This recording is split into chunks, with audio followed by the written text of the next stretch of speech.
podcast, where we discuss creators of color disrupting the game in TV, film, and pop culture.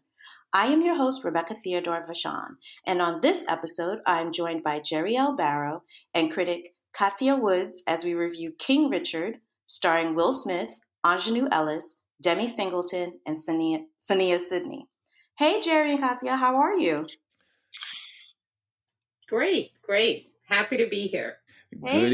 Good evening. Hi. So, a lot has happened this last couple of days. As we mentioned in the intro, we will be talking about King Richard, which is based on the life of Richard Williams, who is famously known as the father of both Venus and Serena Williams. The film was released simultaneously in theaters. I believe they said it made about $5 million this opening weekend, and also you could stream it on HBO Max. And of note, the movie is directed by Ronaldo Marcus Green. So I thought that we should start, because not only are we going to review the movie, we're also going to talk about the controversy surrounding King Richard and the actual existence of this movie, which kind of started on Twitter and has just escalated to something that I don't even know what's going on here. But I guess I'll start with you, Kathia, because actually you wrote an opinion piece that was featured on NBC News about King Richard. Can you tell us a little bit about the article and kind of leading into what you thought of the movie overall? Basically, the article was about what Will and Richard had in common as men and why Will felt he was a good fit for the role. You know what I mean? Because and like a lot of us, we were like, y'all don't look nothing alike. How's that going to work? But delving into it and just, watching a lot of interviews and reading and experts from his book, I understood better why he wanted to do it, Also the complexities of Richard. We know that Richard is a flawed man, and I don't think there is anybody running around saying he's father of the year. And so just wanted to give some more context why Richard moved the way that he did, what motivated him to be more present in the second marriage than he was in his previous marriage. So that was the crux of it, because I think there's a whole generation, we're a little bit older, we remember how he was treated. We remember how the Williams sisters were treated. And it wasn't very nice. Mm-hmm. Yeah, no, I agree with that. I think I think the Venus and Serena came on the scene. I was like in my 20s, I believe. And I remember, all the press conference with Richard Williams. And like, for me, it's like, just thinking about them, it just triggers me in certain ways. Because I was thinking, I had actually shared a video from I think it was the 1999, it was Indian Wells. No, not Indian Wells. It was the Australian Open in 1999. And this was when Venus had the beads in her hair and she was penalized a point for her beads falling onto the thing. So it's like, I think about all of these things. But Jerry, what were your thoughts on King Richard? What did you think of the movie? I remember when I first heard about it, like a lot of people, I questioned Will Smith's casting. I was like, Delroy Lindo is right there. What are you talking about? But, but after watching it, I think Will did a good job of embodying Richard Williams. And I think he did a good job. I know some people felt like all they saw was Will Smith. But Will is such a dominant figure. It's hard not to see him. Like even in Ali, as good as he was in that, I was like, that's Will Smith, so it's hard to escape. But I enjoyed the film. I watched it the other night and I learned a lot because I only knew, kind of the surface of their story in the beginning. When they came out, I knew that they were from Compton. I knew, a little bit about what they had to endure to get to where they were. And of course, you knew that their father was integral in their development. But I was happy to see that they included their mother a lot and shared how much how involved she was, and that it was a team effort. And to Katya's earlier point, he wasn't a perfect person in real life or in this film. I don't get this idea that he was made out to be some type of saint by some people when he clearly was a jerk. And they didn't sugarcoat that at all in the interactions with his wife. And her bringing up some of the shortfalls that he had, some of the indiscretions he's had. So I don't get the idea that he was somehow whitewashed or sanitized. I think they did a good job of balancing just how motivated he was to see his children succeed. And I think part of it was it was the second time around and he didn't want to mess up. Maybe he actually on my own podcast, I've had this conversation with men whose fathers weren't there for them when they were young, but then they went ahead to get remarried, and their stepbrothers and sisters got a whole different version of the father than they got. And they tried not to be resentful of that, and instead tried to applaud their father for being able to grow. It's like, okay, you were a jerk to me. I hope you at least learn from your mistakes and be a better dad to your new kids. Some Right. people would be resentful of that, but when you grow and mature, if you're a 20-something-year-old and you see your father with a new baby, you're like, please don't mess this kid up like you messed up me. And I think that's what Richard was trying to do, and that's what they portrayed in the film. Yeah, I remember. I mean, when the movie was first announced, I admit I was sort of like, wait, why is the movie about the Williams sisters? About their dad. So I admit I was kind of like raising my eyebrow at that. Um, and then once they cast Will and the whole project came together, I was just more interested in seeing like, well, especially with the casting. I think for me the big casting question was, were they actually going to cast dark skinned Black actresses to play Venus and Serena? Like that's what I was looking at, because I was like, I'm not going for some, Amanda Stenberg looking guy. I was, and I was ready for 240 240 Twitter to be all up in their feelings about biracial women are Black too. No, I was like, whoever they cast, these actresses need to have two Black parents and actually have melanin. You know what I mean? So I was really happy when I saw Sania Sidney was cast as Venus, and also Demi Singleton plays Serena. And I got to tell you, I'm a huge fan of Sania Sidney. I knew her from Fast Color. It's this wonderful sci-fi movie with Gugu and Mbatha Raw. And just other films that I had seen her with. And I was like, yeah, she's somebody to keep an eye on.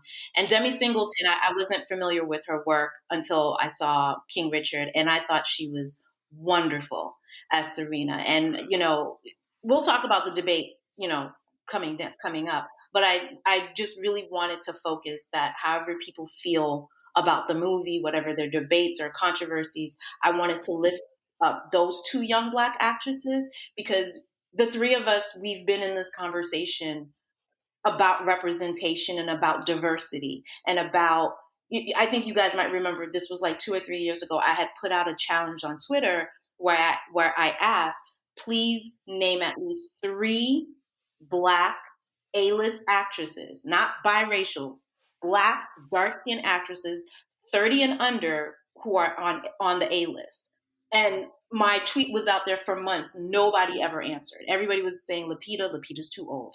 Danae Guerrera, she's too. No, I'm like, the same way that we're lifting up Anna Taylor-Joy and, all these other up and coming white actresses, I'm not seeing that same progress for young Black actresses, particularly dark skinned actresses under the age of 30. So when you have an opportunity for a movie like King Richard to have Sania Sidney and Demi Singleton, and for you to be throwing however feelings that you're projecting onto this movie, you're muddling, to me, in my opinion, what you're doing is you are undermining the success of these two young actresses. And that really bothers me, because I just feel like it's sort of hypocritical where on one hand, as Black critics and writers, we're the same ones complaining about, oh, where's the representation for dark-skinned actresses? How come they're not getting these A-roll movie roles? And then you have a movie like King Richard, And then it's sort of like you ignore their performances, and then come Oscar time, you'll be the first one to take a fucking writing assignment talking about Oscars so white. How come we don't have any young black actresses running in the Oscars race? Perhaps you should ask yourself why that is and how you contributed to that, right? And how you're complicit in this erasure of the success of young black actresses. Like I said, you can critique the movie all you want, but you cannot deny the talent of these two young black actresses. That It's is 1000% correct. I mean, I think with the question, I remember you putting that out there, and it is very daunting, and it's annoying, tiresome. Pick an adjective and throw it in there. The other mm-hmm. thing is we have to do it on the same token with the men. You know what I mean?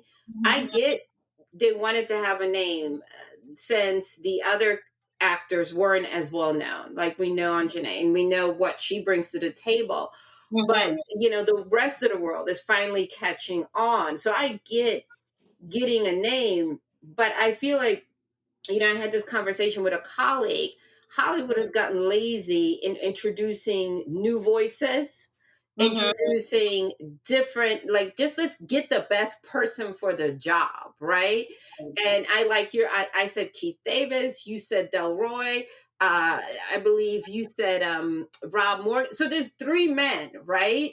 That Mm-hmm. that have the experience that favor him, that Yeah. are really good actors that we could have gone to in order to get this done. And I still feel like Will could have put his weight behind this as a producer. Okay, I go think, ahead. and then my whole thing also is like we got to get better to be better stewards, and we got to stop thinking that we have to, be the president, the CFO, the CEA, the director of marketing, and say, is this the best choice Mm-hmm. for the project? So I definitely think, as far as the supporting cast, they got it right. They got two dark skinned actresses that are the age appropriate.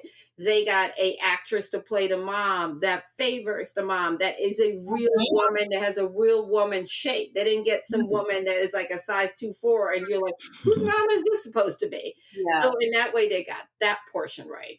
Mm. No, I totally agree with you. Like, Ingenue Ellis is just, I mean, just quickly, like, the movie overall, I liked it. I liked it more than I thought I would.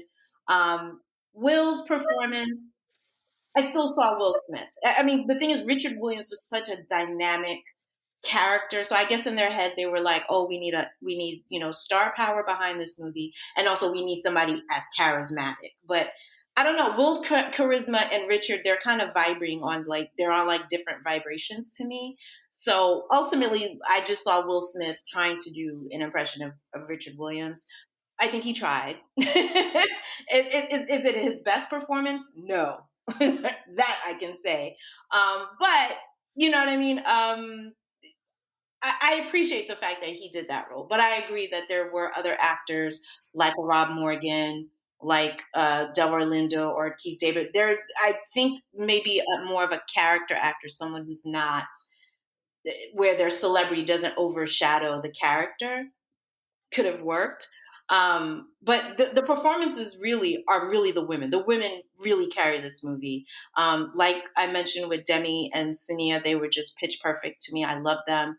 I love that they brought a certain Black girl innocence to their roles that I think that is so lacking in representation, because Black girls are sexualized at such a young age that it's very hard to find that softness and that innocence. But you know what I mean? So I think both actresses definitely nailed that. And Ingenue she was just wonderful in this movie. She's was already blowing me away with Lovecraft Country. Her performance in the first season was just incredible. And I think I mean, I think she really made Will work for that. You know what I mean? Because if you're acting against Ingenue Ellis, you don't come in, giving 50%. You need to come in ready to work.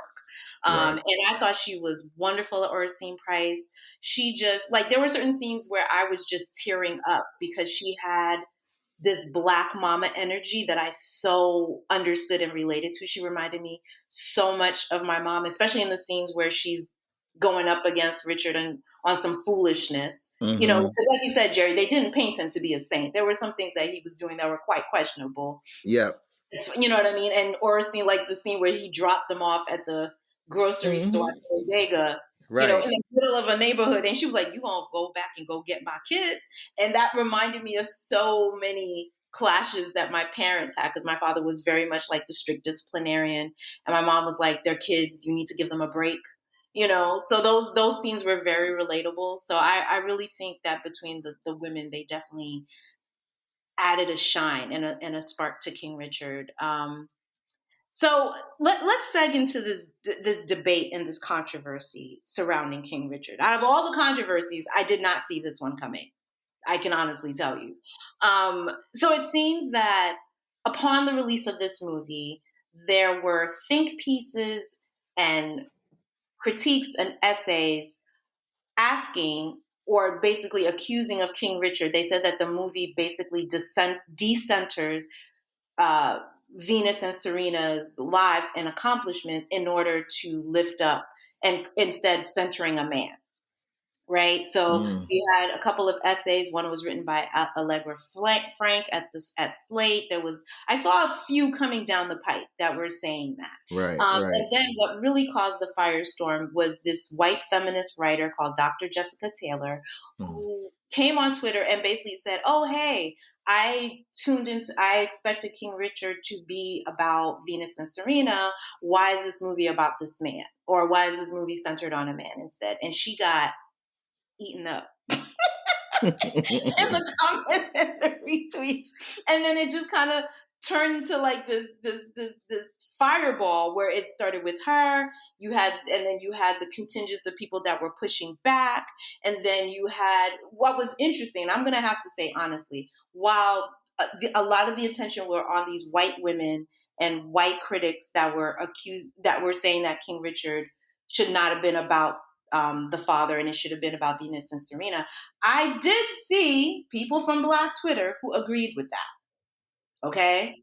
And I'm going over to Black feminist Twitter here that were saying, I saw a tweet, I'm not going to say her name, but her tweet said that the movie is misogynoir. Period. That Wow. because the movie is not about Wow. Venus and Serena, it is misogynoir, and that as Black women, we need to stop. She went on a whole rant. She was like, "We need to stop centering Black men," and I was just reading it, and I was like, and I saw some Black people that agreed with that. That Um, the yes, go See, ahead. the thing that concerns me is that they feel like as powerful Hmm. and well known Hmm. and rich and influential as Serena and Venus are, that Hmm. somehow it never occurred to them to do a movie that centered themselves, that they felt like you pulled one over on two of the most impactful athletes of the last 20 years, that you Hmm. somehow know better than they Hmm. about telling their own story. That's Hmm. why that's so funny to me, that they're saying that this is misogynoir, but here you are diminishing the thought processes of these two women to think that they didn't think that this story was worth telling for them. Because if you watch the movie, it's an origin story, and it leaves so much left for the as far as their careers that can be done. You can still do a separate Venus biopic. You can still do a separate Serena one for sure, Hmm. or do another of them together. So, what is wrong with the two of them deciding they want to tell their origin story? And I think it was smart, actually, to center it around their father, because they could tackle some of the issues of race and class that maybe now they couldn't do directly because of their status, Hmm. and without alienating some of their, their people. But they could center it on their father, which and it's not like they were lying. This was Hmm. their reality. They didn't just make this up. Hmm. This was their reality. This is what they endured, and their father was one of their biggest defenders. Their mother Say too, but that their is. Say so that. so I just don't understand how. And the word that got batted around, hagiography, like really, like like adulatory writing about another person, right? Hmm. Hagiography, which is designed to serve a political agenda, like really, like, because he for one, he's not perfect in this movie. Like he's far from saintly. Because so what I don't know what they were looking for, if they were looking for him to be denigrated or to be, somehow evil, but he was pretty hard to get along with. He agitated everybody around him. He agitated the tennis coaches, he agitated his wife, he agitated his kids at some point. Like, I don't understand how you watched this movie and came away with that Richard Williams was a saint. Like, I didn't get that at It all. is, you know what? You know, It's, so yeah. go ahead. I'm sorry. Go ahead, Joe. No, no, I no, mean, no. Go ahead. my whole thing is like, there are two things going on here. That it's just the caucasity for this white woman. First of all, the name of the movie is called King Richard. It's, what did you think? It was Shakespeare? Number two, it's like the idea that you, who don't know these two women from a can of hairspray, needs to speak for them when they didn't ask you, it didn't include you, and when you wasn't there, did you profess to know more than them?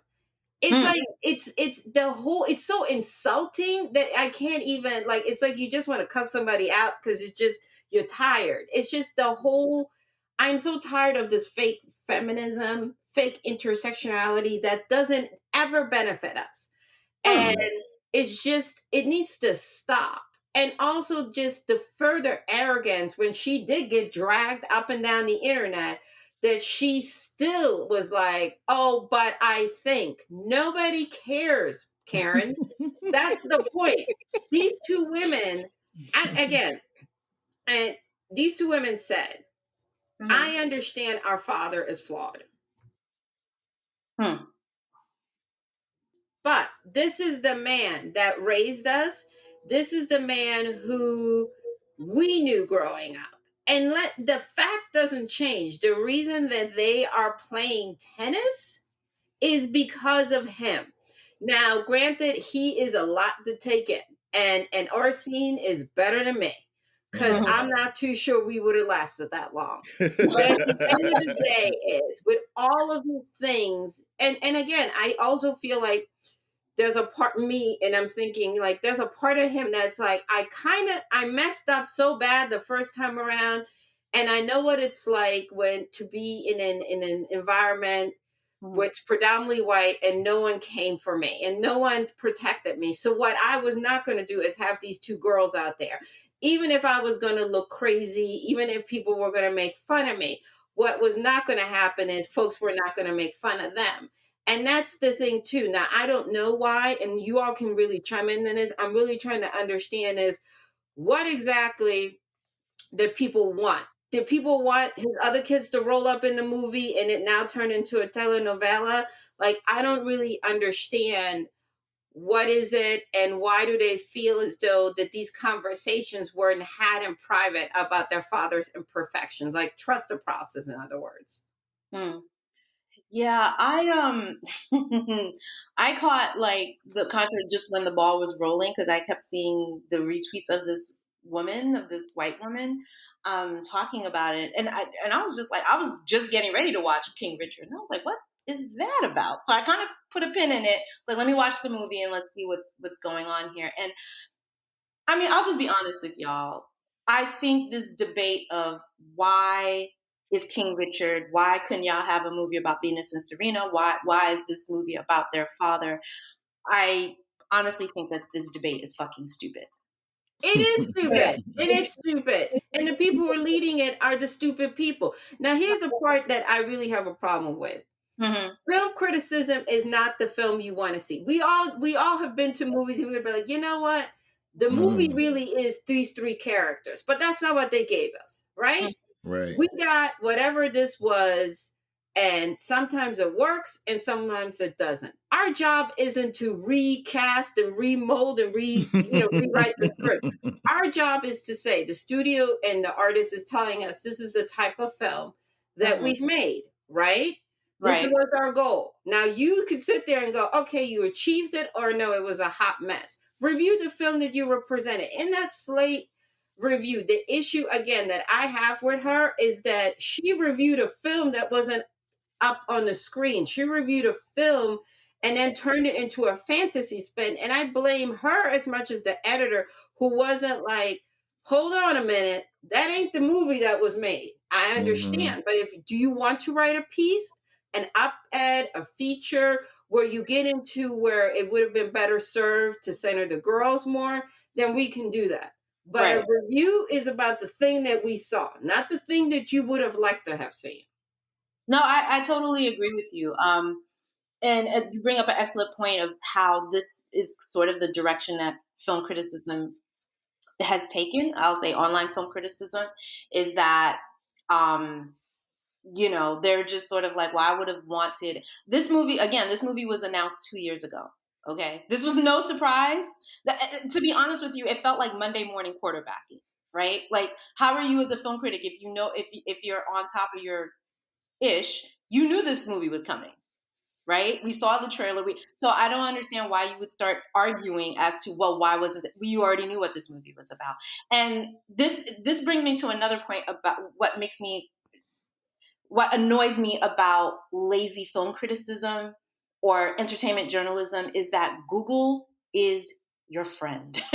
Like, before you wrote this article talking about, like, Venus and Serena did a red table talk with Will Smith the Thank week you. of or the week before, and also in other interviews that they found, Venus and Serena have said ad nauseum as to why this is the story that they wanted to tell about their father, right? And they said this in the interview. They were like, we've been approached. We've had multiple projects and scripts and pitches coming our way trying to tell our stories. And that's the ones that they saw, they didn't like it, or this wasn't the one that they wanted to attach their names to. But Serena said it best. She was like, you cannot tell the story of Venus Serena without telling the story of Richard Williams. So Mm. to me, as a daughter, I haven't always had the best relationship with my dad. My dad and I are just kind of starting to mend our relationship because we went at one point where we didn't talk to each other for like 10 to 15 years. And for me, for Venus and Serena, they're very well aware of their father's shortcomings. There's a reason why we have not seen Richard Williams promoting this movie, because they're estranged from him, right? But I feel like, in a way, for you to still, whatever issues you may have with your father, and to still find space in your heart to be like, but I'm going to honor him. Whatever problems and shortcomings or whatever he has, I'm holding him accountable for that. But also having and holding that space in your spirit where you can acknowledge what he did for you. You know what I'm saying? And I don't think that makes Venus and Serena less feminist. I don't think it decenters their story, because, again, when you watch King Richard, there's a reason why Sania Sidney and Demi Singleton were cast, because they are much a part of the story as Will is, right? They're in almost every scene. Yes, Will is the Bill star, but there's very much a presence of Venus and Serena. Now, if you had presented a movie of King Richard where the actresses were uncredited and we only saw Venus and Serena, in like these distant shots, hitting a ball, then yes, then that would be a conversation that I would gladly have. But at least to me, in my opinion, I did not feel that Venus and Serena were decentered in their story. And again, this movie is just a snapshot of the few years from when they started, learning tennis to when Venus had her first competition as a pro. So this is not even a definitive, cradle to grave biopic. At That's not all. at all. So there's so many. So at that snapshot that this movie is in, things were good, or like there were problems, but at the very least, the relationship he had with Venus and Serena and his other daughters were strong. You know what I'm saying? So all the stuff that we know about Richard after the movie doesn't cover that because they didn't go that far. You know what I And mean? you brought up a really good point. And I'm really interested in hearing what you have to say, Jill, because you are a Black father. Right. So the other point, like you brought up a good point. To say that these girls didn't take these ladies, excuse me, did not take agency over their career is a bunch of BS, because there was that severance, just like Beyonce and her father, where they said, you know what? We love you. You got us this far, but we're not little girls anymore. We're grown Right. women. And these are the directions that we want to take with our career. And this is how we want to train with this individual. And we want to do X, Y, and Z. And that was also, very much discussed, how that was hard for Richard. And exactly like you said, is you wouldn't see him at tournaments anymore. You would see just the mom and the sisters. And again, what people also don't know is that the three girls that he helped raise were Orsine's daughters from her first marriage. She was a widow, and he helped raise them. So again, you want to go in about him not being a good dad to his other kids, do that all day, every day. But the man that they had in the house, faults and all, was there for them, pushed them, and helped them become the women that they wanted to become. And I think for us as Black girls, it's hard to have a relationship with your father when you grow up and you start having your own ideals and you go in a different direction. You can say, I don't agree with my dad, but you're not going to discount things. I just don't understand why people think that these two very extremely successful, and it's exactly what you said, Rebecca. Like, I watched tons of interviews just containing to this project, the EW interview, where Serena said that you can't tell the story without the father, where they continuously have said, even their mother, who does very few interviews, by the way, said on the red table, he came up with the plan. Again, in the Slate article, the author was very dismissive of, like, oh, the plan. And again, there is something going on in film criticism, because it's opinion based, where people don't think they have to do any type of research to back up their opinions, where people don't take the time out and pause and say, hey, because we see a lot of stuff, especially this time of year, in a film like King Richard, or we're getting screeners. It's okay to put the cassette in or hit the screener and say, let me go back and make sure I didn't misinterpret this, or whatever you have there. But this rush to be first is what's giving this. And like I said, I blame a lot of these editors who are very gun-ho in having Black writers or Black facing writers write trash hit pieces on Black culture, on Black stories, without any type of foundation, because they know move. And what's even worse is that then you have all these other white critics who never were for us, don't like us in this space, saying, well, we found the two Black people that feel like we do, so therefore we can use that point of view to give our racist and prejudiced tropes without seeming like we're racist or prejudiced. I think what happened with some of the critics is that they couldn't relate to what was going on. They couldn't relate to the origin story, and they were kind of resentful, because beyond just race, there's a class element to this film as well that I think that some of them can't relate to either. And having that put in their face and then having to digest that and then analyze it was more than they wanted to handle, quite frankly. So it was easier for them to say, well, I don't like this film because it's talking about, when you say the man and divest him from being their father, and you're it feels like they're divesting from, Venus and Serena's roots. Like, they would much rather just focus on the glamour, the current day, the money, the trophies, and all that other stuff. Forget about how things started. We don't want to deal with that. We don't want to talk about that. That's ancient history.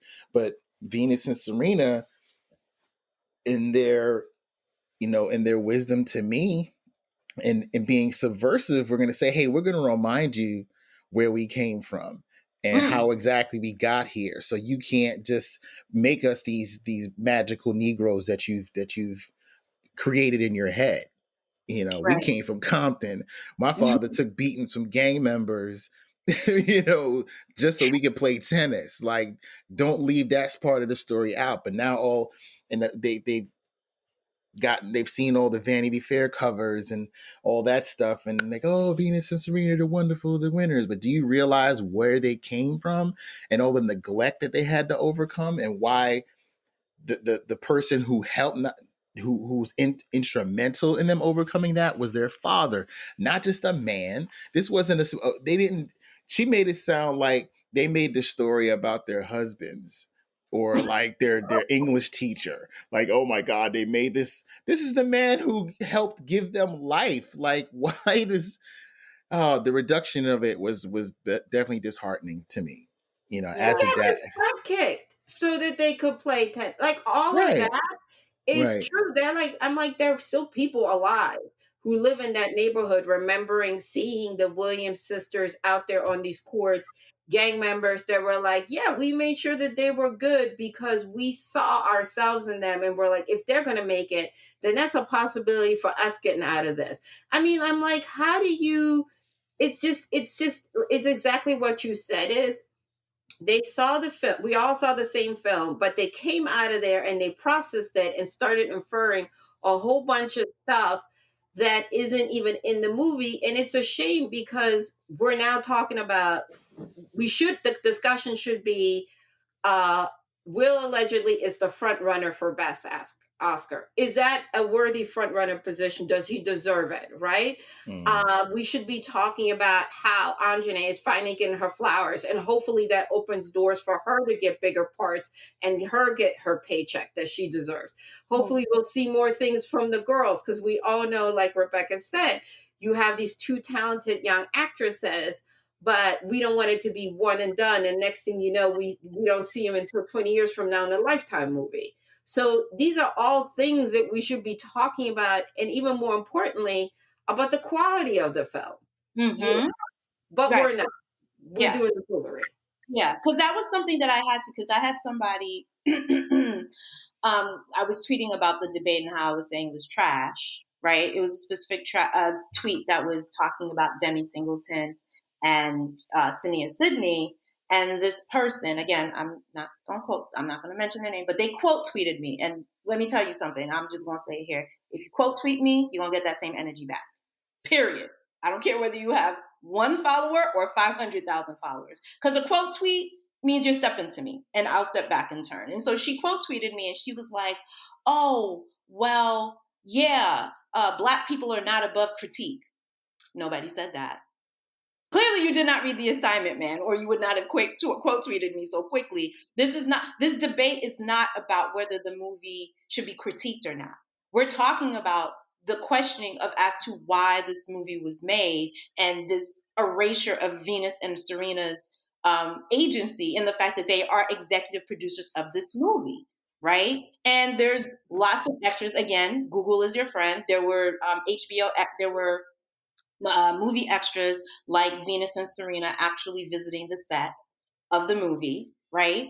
And actually meeting the younger actresses that met them. And it's just the cutest segment ever because they're just like, their eyes are just as big as saucers and everything. But yeah, like there's plenty of proof. Like, I guess for me, the reason why the debate was stupid is that because the question was already answered multiple Mm. times by the Yeah, women. Right. and you know what, too? It's girl. And then here's the other problem. Have these other folks, you looking through comments and you're like, oh, I heard, I didn't see it. Have several seats. Oh, that's the Like, worst. That's the worst. you got on Al Gore's internet to have a dispute with somebody and you haven't even seen it because you heard, or the conversation was like, I mean, like, Lord, they got Bernice King Mm-hmm. commenting on this. Like, that's crazy with it. Like, it's just, I'm like, it isn't. And again, what I had a problem with this young woman, and here's my other issue, maybe because we are from a different generation. Mm-hmm. You said what you said, and you made it a point to put that review out there, right? Right. And I come from hip hop. I started my career in hip hop interviewing. And maybe because, I got trial by fire and rappers are crazy. How are you going to write and trash and say the things that are coming off your pen? And now you're going to protect your tweets because people are holding you and pushing back. Like, the conversation is a two-way conversation. Like, the arrogance to think that you can trash people's work. And a lot of our fellow critics are out there like, this is the worst thing ever.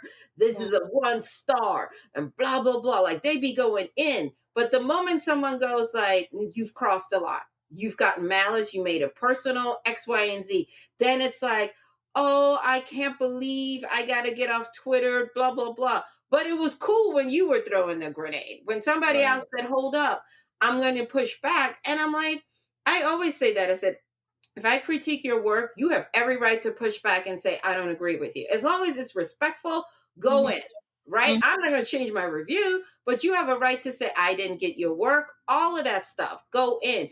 I am not going to hide behind my tweets. I will not be leaving town. But these folks, they threw it and then they want to be like, I can't believe what people are upset with me because what you said Mhm. wasn't about the movie, it was on some other stuff. And work that out in therapy, please. Right. I mean, I think speaking to the Allegra Frank, this is the writer in question who had written this Slate piece, saying that the movie had decentered Venus and Serena, and there was definite pushback. But I just want to make something clear. I didn't know this, but find out about this later. Is that part of the reason why she protected her tweets was she was getting, like, I think someone tried to dox her. I think there was doxing involved. Something was going on. There was some sort of violation or whatever. And I don't think that's ever cool. I No, think, it's not. yeah, I think what's happened. Stick to the writing. But I Yeah. would like her at some point. Mhm. I don't know if she will, but I would like her at some point take ownership of what she wrote and not necessarily. And I said that. I'm like, it's not okay to post her picture, right? So Mhm. people can basically, like, oh, if I see you on the street, let me run up on you. Any of her personal information, Right. that's not cool. The discussion is about At the all. article. I don't know, old girl. You know what I mean? For most people are like, she's a good writer, blah, blah, blah. People that know her say that she's a good soul. I'm just saying you have to be comfortable, not the disrespect and anything crazy, but you do have to own what you write. And you do have to be willing to say, or even let's say in a situation, let's say you got something wrong, and none of us are perfect. We all gotten things wrong. Right. Take the L and say, you know what? Upon further investigation and taking a moment to review this, I approached this the wrong way. My intent was X, Y, and Z, and the execution came out this way. Right. But by Right. then they've already taken the check and they've already Oh, tweeted it out. So folks on Twitter in particular are not really big on pivoting yeah. I because the first think that, thing people say is, "Oh well, now you're a hypocrite." And that's one yeah. of the worst things about Twitter. You can't change your mind. Mhm. I think what's scary about this situation, and I've been thinking on this all day, is that the accusation, right? The initial accusation was decentering Venus and Serena is misogynoir, right? But then I'm thinking to myself, you depriving these two black women of telling this story is misogynoir, right? Exactly. But then it becomes this whole mess of misogynoir, because then, like, the way that black women, who may have a different opinion. So it's just people are just throwing misogynoir back and forth at each other, and I'm like, can we just stop? Can we just calm, like just quiet things down? And for me, ultimately, like you said, Jerry, there are a lot of people saying this is hate. Is that hagiography? Right. And listen, I think that's up to interpretation. I think Candace Frederick wrote a piece saying that that's um, how she felt about the biopic or whatever. So, Hmm. like, for me, like, I don't have any debate whether you hate or love King Richard. My whole thing is, like, just tell me about. It was like you said, Kathia. Just give me the review, the That's what acting. Right. it is. I'm Right. like, I watched it again with my family yesterday because I was like, did I see a different movie? Like what had Yeah, happened, right? yeah, And because I saw it before I went to LA and I was out in LA for 6 days. I said, well, maybe my brain is numb. But I'm like, no, I'm like, it's still okay, we good here. And I even said this to my husband. My husband's like, no, Richard has a lot of moments in here where he's getting rightfully dragged. Do you know what I mean? mm-hmm. And again, we all have films that we watch and we're going, this would have been better if they cut it by 40 minutes, if they Hmm. had cast someone out. We all have those feelings. But Yeah, we got to work with what we got. You know what I mean? It's not what we would have liked to have gotten, and therefore you can write a different piece. And again, I cannot stress this enough. We also need. I'm very it troubles me when a white editor mm-hmm. edits art made by black people and they don't have the range or the agency to stop this before it goes to print and say, rework this. I'm always grateful when an editor says, I think I know what your intent is. Let's do a pulse check. Was this your intent? If so, that's not what's reading here. We need to rework that. And that's okay. That's Mm. what they're there for, you know? But I just feel like a lot of these editors just let people say whatever, and they're just basically making sure that the commas and the spelling is okay, not the tone, and just send it out there. And you know, the Slate is loving this because it's driving traffic to their site. Yep. Yep. And they don't care if it's, you know, whatever. Well, that's what drives the decisions for a lot of the publishers and the editors that you speak of, and I'm speaking as one. They're looking at the numbers, and even when they assign a review, they assign any story. They're like, what is the angle that is going to get us the most visibility? And to your earlier point, when they see that a Black writer is willing to say something negative about a Black film, they know that that's going to get them some engagement that they couldn't have gotten if it was a white critic criticizing a Black film. So they're saying, okay, win-win, and this is what gets us these types of angles, because they want to get the controversy, they want to get what's going to evoke an emotional response from people. But the backside of that is that people will respond and they will come for you. You can't have it both ways. I don't think anyone should be abused or doxxed or anything. I think that's just taking it way too far. But you have to be able to defend your point of view. If defend what you wrote, everything you wrote down. If it's how you feel, you better be prepared to defend it, because you're putting it out there. You're getting paid for it. You can't just take all the accolades and the traffic for it and then don't want to take any of the shade. I'll say something real quick now, and I hope for any Black women journalists and critics who are listening to this, please hear me and hear me clearly. All right. A lot of these mainstream publications, and let's just say white, okay? And Jerry, you touched on this idea of you want to put a negative review or a negative spin on some aspect of Black culture. They know that they cannot use a white journalist or a white writer to do it. So they'll get us to do the dirty work for them. Okay? Hear me clear. And when I say this, I'm not saying that a negative review is that. I'm talking if that's what you truly believe, and you can, like Jerry said, you can defend your position. A negative review to me is not a knock against Black culture. But I'm talking about hit pieces, and you know what I'm talking about, okay? You need to be very clear in your intent of what you're going to write. Know that this is going to be put on a mainstream platform, right? And what I'm noticing, and I've been noticing this is why I need Black women writers to hear me carefully on this. You have a lot of white outlets that will cut the check, make you write these controversial pieces, right, which will drive traffic. But in all of that, you're the one that gets dragged, right? And let me be clear about the fact that these outlets will not protect you. I've seen this too many times since I've been on Twitter. Lots of well-meaning young Black women writers writing pieces that are factually incorrect, culturally incorrect. They posted up, like, I'll give you an example. A few years ago, I think it was Vogue. I believe it was Vogue or one of those high fashion magazines. They had a young Black woman writer talk about Timbs, right? So I think Mariah Carey had been walking around with like the high heel Timbs or something like that, or there were white celebrities walking around with it. And she credited the high heel Timbs to Hollywood actresses. No, for years. No. For years. That's not fucking, insert white actress that made white, that made high heel Timbs hot. We've had that in the hip hop culture for years and decades. Nobody stopped her because, number one, I'm guessing her editor was another white, was a white person who knows nothing about hip hop culture history, and posted it. And guess what? She got ate the fuck up.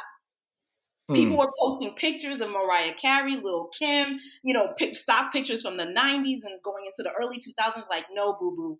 This is right. High heel Timbs are not new in Hollywood. Okay, we made that shit hot. And the she Manolo got Blahnik. dragged. and she had to protect her tweets. And I was looking for the outlet to, post an apology or nothing. They left her out. I've seen this too many times where they use younger Black writers who may not have a grasp on the history of what they're writing. The stuff they write is just factually incorrect. It drives traffic for the site. The writer gets dragged. They have to protect their wash, rinse, repeat. And so I really need Black writers to pay attention. When you're being approached to write a story, try to understand if there's an agenda behind that, is what I'm going to say. 100%. Mm-hmm. I said that I'm very fortunate that I am financially in a position in my life. And I get it that not everybody is there. I'm older. My child is older. You know what I mean? We halfway through this college trip. But I am very weary of people that want to hire us. Especially, I have talked about this ad nauseum, and I will continue to talk about this ad nauseum. I am tired of these outlets looking for us, Black women, Women's History Month, Black History Month, Latinx History Month, you name it, whatever slash we fit. I get very insulted when I get that email. Oh, we would love for you to contribute something. And I go to the site and I go, but you ain't got no Black people on staff. So if you love us so much, or the thing I see is two Black men. I had this conversation with an editor. I'm not going to say who it was, but it's a prominent site. And I go, why don't you have any Black women writers? Well, during this week, we found one. We have these two guys. And I was like, as I'm reading this, right? I go, oh, Jesus, like it's really bad. I go, let me help you with something. Black men and women, we have a lot of things in common. I am like, I don't know what it feels like as a Black man to stand in a corner and try to hail a cab and the cab go by you. What I do know how to be is a good ally and say, I'm not going to have my brother stand out here with his arm while all the cabs pass by. I'm going to be a shield and get him that cab and be like, bro, go be great. But I don't know what that it's like. And a Black man should talk about that and how demeaning that feels. I can empathize. I can be a thing of support. The same thing with us as Black women. This is why I was really upset that Black women were not getting a chance to write about passing, especially on these platforms like Rotten Tomatoes. People were hiring white women that were talking about everything but the racism, the colorism, things that we are still dealing with today. How, the respectable Black woman, like if you don't come from a certain background, all of that is very much real. So no, you don't get to use me to look like the diversity trope and that you have Black women voices when in reality, we're just the hired gun to make you look good. And it's exactly what you said is we got to be a little bit more discerning, or if we do have equity to say, okay, but I'm going to bring on a Black editor to work with me. You can't edit my piece because I know you're not going to understand where I'm coming from. And also I feel like we got to be better as a community if we can afford to do so and say, you know what, I appreciate the offer, but this is a piece that should be written by a Black man. And here are some names of really good writers that are going to do bomb things with this piece, and vice versa. We need to be better stewards for one another. And I think, again, you have a lot of white editors that are like, I found my Black person that mirrors my point of views. I get to check off that diversity box. I get the clicks. And I don't have to stand in the way when they get the grenades. Yep. Because those grenades get thrown, and I'm telling you, these white outlets are just like, what? Did you hear something? And then you're just you're that Black writer who's just out there getting all these slings and arrows. And again, let me be clear. There's nothing wrong with you writing a critical review of a movie. If there's a Black movie that's out and you don't like it, that's fine. Please write that. But just understand that if these are, again, mainstream outlets that are only specifically coming to you to write negative things about, like when there's not a balance where it's like, oh, do you want to talk about this movie? Oh, you said you liked it. If it's only, oh, I heard that so-and-so movie is under controversy. Oh, I heard blah, blah, blah. If that's what's going on, then you probably need to take a step back and be like, okay, why is it they're only reaching out to me when it's negative reviews of anything of Black culture, but never hey, here's this list of like amazing actresses, black actresses, I think. Oh no, we'll pass on that. And then when it's an Oscar contender, they can't even find a black writer to talk. The black writer can't get near them. And No. you know that's happened to us when a movie gets a little bit of buzz and the black press is there to support, and then all of a sudden there's some Oscar buzz and you can't find any black writers around that talent Say anymore. that ish. Like, or here's the other one. When we ask to support said thing, right? Because we all get the screeners where we're like, this ain't the thing you're supposed to be pushing. This is the dope thing, right? I Right. feel that way with Apple TV. I understand why you pushing this, but nobody cares about that, especially in our community, because ain't nobody that looks like us on this. Right. These are the shows that you really should be giving us access to, and that we want to inform the community that there is content for them on there. Now, when the clicks ain't happening and it's not going in the way because the gossips and the shade rooms and the Jasmine guides aren't getting them the traffic that they want, then they start going through the Rotten Tomatoes list and they start going, oh, here are all the black critics. Hey, can you write a review for us for Rotten Tomatoes because we only have 6 reviews, or we're not getting the traction that we need for the show. I'm nobody's backup dancer. Either you believe in me from the beginning or we not. And what you're not going to do is press me. Or there's another movie that is out that I think really could use our support. But here's how it works for the Tribune. They're not going to let me lead off the art and entertainment section for Friday, which is their big push for weekend stuff. With just a review. We're going to need an interview. And no disrespect, not with the co-star. We're going to need it with at least the number 1 or 2 person on the call sheet.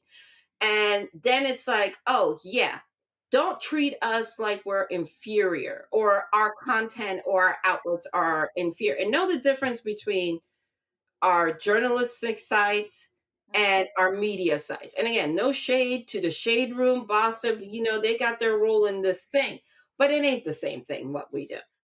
Oh no. I'm pretty sure I could spend a whole other podcast talking about that, but I'm not gonna take up all this. But you know what it is? Like, I'm not competing with that. I like my messy TV. But I'm not talking about who's dating who yelled at who threw it. That's never. There's not one article with my name on it. So what makes you think? Or the other thing is that I've been getting is, well, so and so show is struggling, and this is a prominent person, and that felt when they rolled out their show, they didn't need to do black media, they didn't need to do local radio, they didn't need to do black newspapers, right? Show is struggling. Now they're trying to hustle backwards. I'm like Tamron Hall, when she launched her TV show, she went to Temple like I went to Temple. She came here to ABC, NBC. She did all the local affiliates, right, that carry her show. She did black radio. She did it all. And Tamron Hall was on NBC. What makes you think that your butt doesn't need to do that? Like, that's the stuff that really be killing me. And that's why I'm always like, we have to start drawing the line and have to be like, okay, so you didn't get the write-up from the Hollywood Reporter or whomever that you wanted to, but I'm supposed to now tell my editor, stop the presses so you can shine. That's crazy to me. There's so much being a black writer out here on these streets. I tell you, Jerry, you're right. We could probably do it. I look at somebody like Jerry, and I'm like, a lot of us come with the intersection of having great musical knowledge, because a lot of us, if it wasn't for hip hop, as crazy as that industry is, we wouldn't be where we are. Hip hop gave us opportunity. Hip hop allowed us to make the mistakes, to be young and learn on the job. And it's rough. It was rough sometimes, especially being a woman, but it did help mold us, and it did tell us that we can make a career in this thing. So I think a lot of times when we have things like the Bullets, when we have things like a TJ Adams and Method Man and the list of that, who are now acting, we're coming with a wealth of knowledge, especially and including Will. Like, here's a little story. I went to Will Smith's 24th birthday party. I have the invitation. I have the pictures from the party. Heavy D, Kumo D, the whole situation. That's a whole nother show. I'll tell you how I got invited to that. But the point is, I got the backup. So I know Overbrook well, not Hollywood well. I know Mm. Overbrook well. We used to throw the crazy parties and all this other stuff. So that's the point of entry that I come into when I talk about Will Smith, the arc, the growth, this clean, polished image that he wasn't always, you know what I mean? And it's because of my background in music. These are wealth things that we bring to the table, but you want to run to an organization, an outlet that doesn't understand this individual's background that only once polished well. Mm. That's true.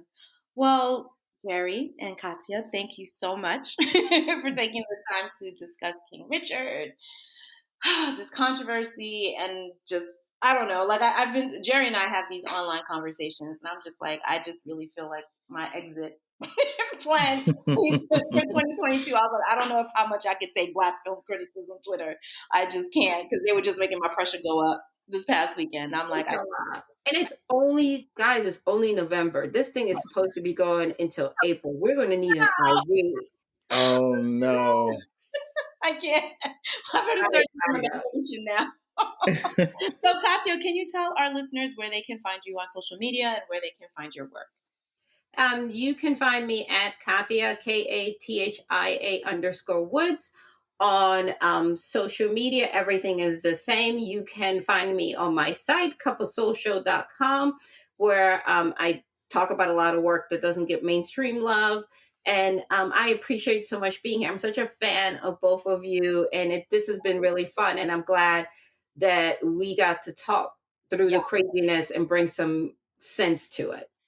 Mm. And Jerry, where can people find you on social media where they can find you? Sure. At JL Barrow on Twitter and Instagram. And you can, if you want to really check out my most recent work, go to Fathers Who Bother on Apple Podcasts or Spotify or wherever you listen to podcasts, and check those out. Great. Well, thank you so much for listening to another episode of the Spectrum Lounge. See you on the other side.